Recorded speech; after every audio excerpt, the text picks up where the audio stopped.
The world's eyes are on Rio right now as it enters another golden age. Its visionary mayor has transformed the economy, made Rio greener, safer, more technologically advanced, and, if you can even imagine, more vibrant.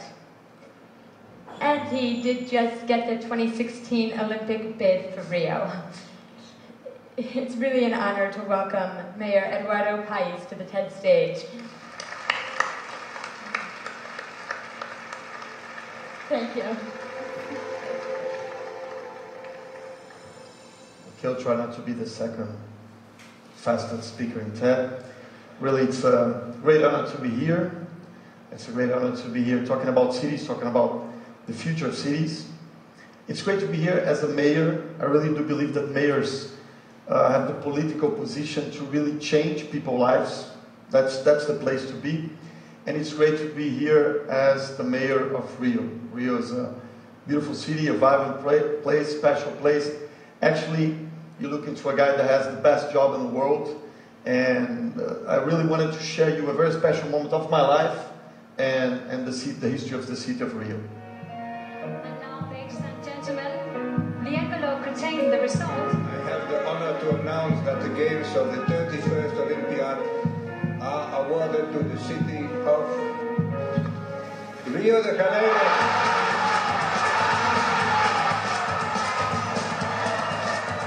Okay, that's very touching, very emotional, but it was not easy to get there. Actually, it was a very hard challenge. We had to beat the European monarchy. This is Rei Juan Carlos, King of Spain. We had to beat the powerful Japanese with all their technology. We had to beat the most powerful man in the world, defending his own city. So it was not easy at all. And actually, this last guy here said a phrase a few years ago that I think fits perfectly to the situation of Rio winning the Olympic bid. I mean, we really showed that yes, we can. And really, this is the reason I came here tonight. I mean, I came here tonight to tell you that things can be done, that you don't have always to be rich or powerful to get things on the way, that cities are a great challenge. It's a difficult task to deal with cities, but with some original ways of getting things done, with some basic commandments, and this is what I'm going to speak about tonight here. With some basic commandments, you can really get cities to be a great place to live. Chris, I'm going to give you a lot of examples of Rio, and Chris asked me not to be a typical politician here, so by the end of our conversation, please, no matter what, don't vote for me. But getting to our first, what I would call the first commandment. I want you all to imagine Rio in your minds. I mean, you probably will think about a city full of energy, a vibrant city full of green, and nobody showed that better than Carlos Saldanha last year's Rio.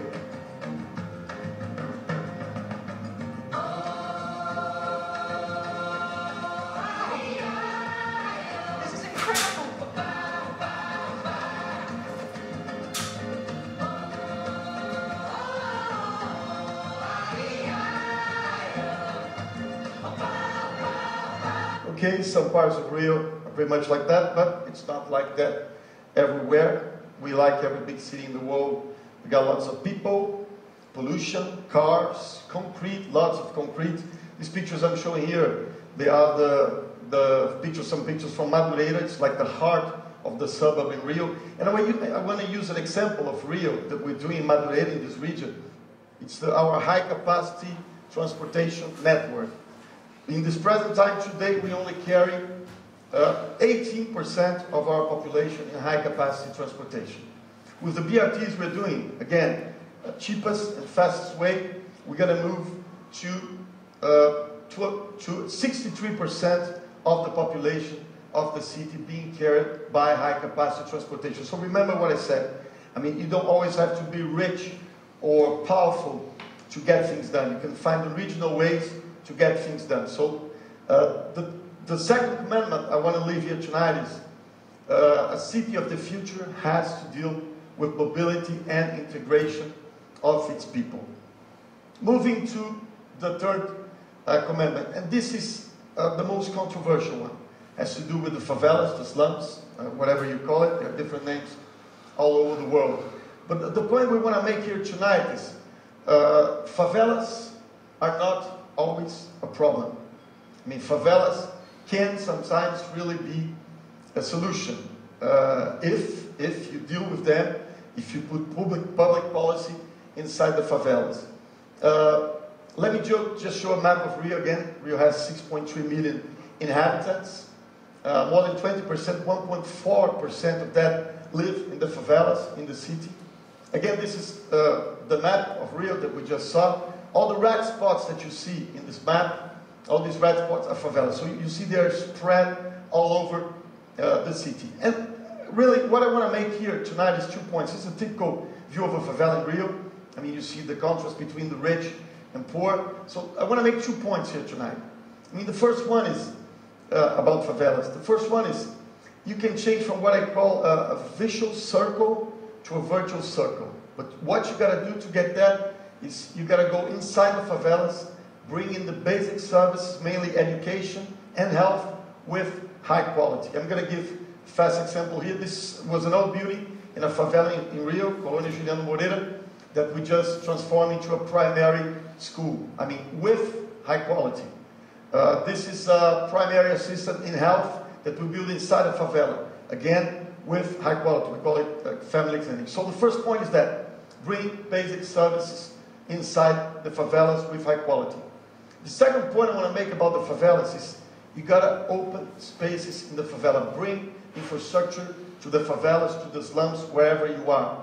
I mean, Rio has the aim to, by 2020, have all its favelas completely urbanized. This is another example. This was completely packed with houses, and then we built this, what we call a knowledge square. This is a place with high technology, where the kids that live in a poor house next to this place can go inside and have access to all technology. We even built a theater there, a 3D movie theater, and this is the kind of change you can get for that. So then by the end of the day, you get something better than a TED Prize, which is this great laugh from a kid that lived in the favela. So the third commandment I want to live here tonight is a city of the future has to be socially integrated. You cannot deal with a city if it's not socially integrated. But moving to our fourth commandment, I really wouldn't be here tonight. I mean, between November and May, this is the time of the city that Rio is completely packed, full of tourists. We just had last week Carnival. It was great. It was lots of fun. We have New Year's Eve. It's like 2 million people in Copacabana Beach. We have problems. I mean, we find floods, tropical rains at this time of the year. You can imagine how people get happy with me and how can they say good things about me watching these kind of scenes. We have problems with the tropical rains. We got landslides. Almost every year we have these landslides, which are terrible. But the reason I could come here is because of that. I mean, this was something that we did with IBM. That's a little bit more than a year old. It's what we call the Operation Center of Rio. And I wanted to show that I can govern my city using technology from here, from Long Beach. So I got here last night and I know everything. We're going to speak now. We're going to go live to the Operation Center. I hope it shows there. It's there. This is Osorio. He's our Secretary of Urban Affairs. So Osorio, good to be there with you. It's a little bit later in Rio than here. I've already told it to people that we have tropical rain this time of the year. So how's the weather in Rio now? Hello, Mr. Mayor. How are you? Everything here fine. So obviously the connection is not working well. I want to learn how is the weather in Rio. Now I hear very well. Sorry, Mr. Mayor, just a little joke to warm up the audience. Weather is fine. We have a fair weather today. Let me get you our weather satellite radar. You see just a little bit of moisture around the city, nothing of concern. Now I'll get you this standard 48-hour outlook. You see only a little bit of light breezes around the city, nothing of big concern as well in the radar. Okay. Let me get you now, Mr. Mayor, the level of rivers is always a point of concern for our city. Rio Maracanã with a fair level, absolutely no problem in the city in terms of weather today and in the next few days. Okay, how's the traffic? I mean, we this time of year get lots of traffic jam. People get mad at the mayor, so how's the traffic tonight? Well, traffic tonight is fine. Let me get you one of our buses, one of our 8,000 buses, a live transmission in downtown Rio for you, Mr. Mayor. You see the streets are clear. Now it's 11 p.m. in Rio. Nothing of concern in terms of traffic. I'll get to you now the incidents of the day. We have heavy traffic this early in the morning and in the rush hour in the afternoon, but nothing of big concern. We are below average in terms of traffic incidents in the city. Okay, so you're showing out some public services. These are the cars. They're seeing that Rio is very technological by this time of the year. Absolutely, Mr. Mayor. Let me get you the fleet of our waste collection trucks. This is live transmission. We have GPSs in all of our trucks, and you can see them working in all parts of the city. Waste collection on time, public services working well. Okay, Osorio, thank you very much. It was great to have you here. We're going to move so that I can make a conclusion. Thank you. Okay, so, I mean, everything that I tried, it's moving? Yeah, it's moving. No files, this place, no paperwork, no distance, 24/7 working. So, the fourth commandment I want to share you here tonight is, I mean, city of the future has to use technology to be present. I mean, I don't need to be there anymore, but I'm going back tonight. Wait for me. I don't need to be there anymore to know and to administrate the city. But everything that I said here tonight, the commandments, are means, are ways for us to govern cities. I mean, invest in infrastructure, invest in the green, open parks, open spaces, integrate socially, use technology. But by the end of the day, when we talk about cities, we talk, as Blazer just said, we talk about gathering of people. And we cannot see that as a problem.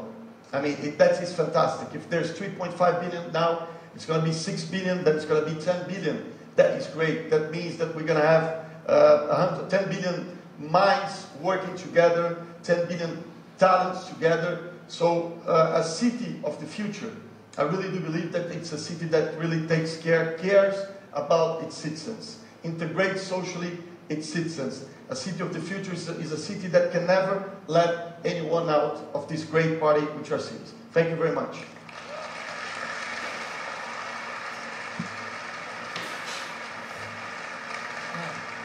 No, come back, Marcel. Thank you.